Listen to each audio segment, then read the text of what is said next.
आज हम बात करेंगे एक ऐसे नेता की जिन्होंने भारतीय अर्थव्यवस्था को पूरा पलट कर रख दिया, जिन्हें ब्रिलियंट इकोनॉमिस्ट ऑफ इंडिया भी कहा जाता है, जिन्होंने 47 टन सोना इंग्लैंड के पास गिरवी रखकर भारत के लिए 300 करोड़ रुपए लाए थे, जिससे देश को चलाया जा सके। तो आगे चल के हमारे फॉर्मल प्राइम मिनिस्टर भी बनते हैं। प्राइम मिनिस्टर हम बात कर रहे हैं स्वर्गीय डॉक्टर मनमोहन सिंह की, जिन्होंने हमारे देश को दिवालिया होने से बचा लिया। भगवान उनकी आत्मा को शांति दे।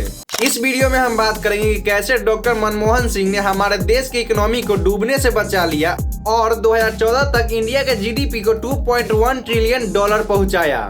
तो चलिए वीडियो शुरू करते हैं। मनमोहन सिंह का जन्म 26 सितंबर 1932 को पंजाब के गाह गांव में हुआ था। उनके पिता का नाम गुरमुख सिंह और माता का नाम अमृत कौर था। भारत के विभाजन के दौरान उनकी फैमिली इंडिया आ गई थी। मनमोहन सिंह 1971 में इंडियन गवर्नमेंट को ज्वाइन करते हैं एज ए इकोनॉमिक एडवाइजर और फिर यहीं से मनमोहन सिंह की पॉलिटिकल करियर स्टार्ट हो जाती है। 1991 में जब भारत एक डीप इकोनॉमिक क्राइसिस से गुजर रहा था, तब उस समय के प्रधानमंत्री नरसिम्हा राव ने मनमोहन सिंह को फाइनेंस मिनिस्टर बना दिया। यह वही साल था जब भारत के पास सिर्फ 13 से 14 दिनों की फॉरेन एक्सचेंज रिजर्व बची हुई थी। तब मनमोहन सिंह ने 47 टन सोना इंग्लैंड के पास गिरवी रखकर भारत के लिए 400 मिलियन डॉलर रुपए उठाए, जिससे भारत को बचाया जा सके।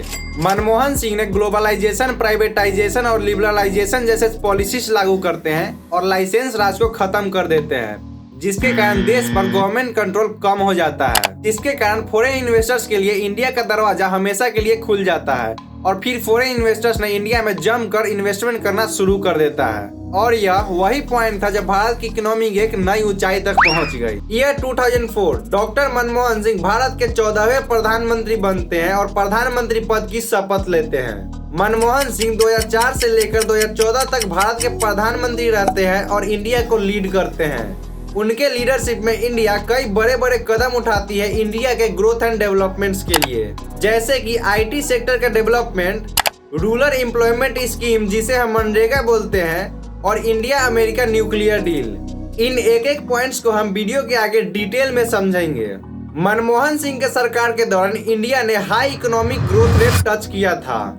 जब 2007 से 2009 के बीच में ग्लोबल फाइनेंशियल क्राइसिस हुआ था, तब इस टाइम दुनिया के लगभग सारे देशों ने भारी इकोनॉमिक लॉस किया था, जिसमें अमेरिकन स्टॉक मार्केट ने 8 ट्रिलियन डॉलर का लॉस किया था, जो इसके जीडीपी का लगभग 40% था। उस टाइम अमेरिका में 87 लाख लोगों की नौकरी चली जाती है। इस ग्लोबल फाइनेंशियल क्राइसिस में लगभग 7 से 8 बिलियनियर्स बैंक करप्ट हो जाते हैं, जिनकी नाम का लिस्ट आप स्क्रीन पे देख सकते हैं।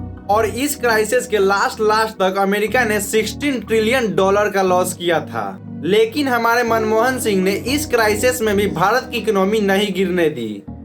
हालांकि उनके लीडरशिप में कई बड़े स्कैम्स भी हुए हैं, जिन्हें हम इस वीडियो के आगे डिस्कस करेंगे, लेकिन उनकी ईमानदारी और विनम्रता पर कभी कोई सवाल नहीं उठा। मनमोहन सिंह अपने सिंप्लिसिटी, हॉनेस्टी और डीप नॉलेज के लिए जाने जाते हैं। वे एक ऐसे नेता थे जिन्होंने कभी नाम और शोहरत की चाह नहीं रखी। उनका मानना था कि इंसान का काम बोलना चाहिए, इंसान नहीं।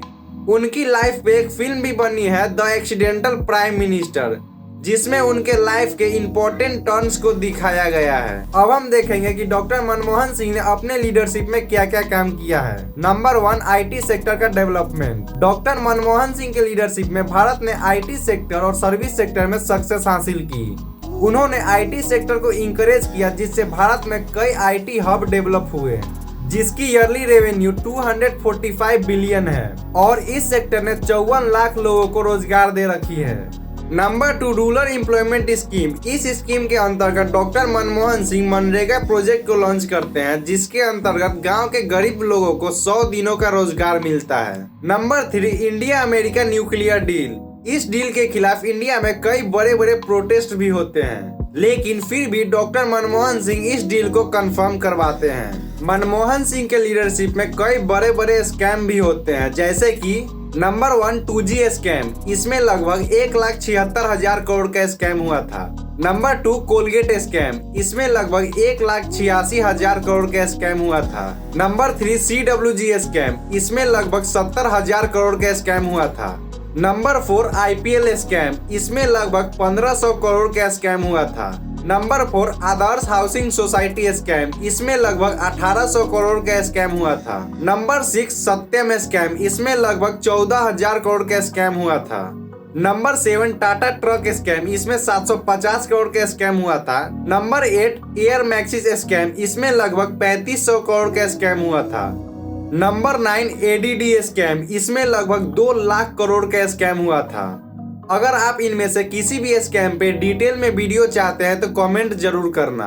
अगर आपको यह वीडियो पसंद आया हो तो वीडियो को लाइक कीजिए, चैनल को सब्सक्राइब कीजिए ताकि ऐसे ही नॉलेजेबल वीडियो सबसे पहले आप तक पहुंचे। Thank you. जय श्री राम।